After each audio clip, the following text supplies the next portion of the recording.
Hello everyone! In this video, I'll guide you on how to factory reset your Chromebook step by step.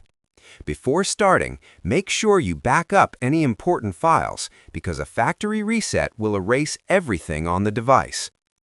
First, sign out of your Chromebook account. On the sign-in screen, press and hold the Ctrl, Alt, Shift, and R keys at the same time. A reset window will appear on your screen. Click Restart. After the Chromebook reboots, you'll see the Power Wash option. Select Power Wash, then click Continue to confirm. Your Chromebook will now begin the reset process, which usually takes a few minutes.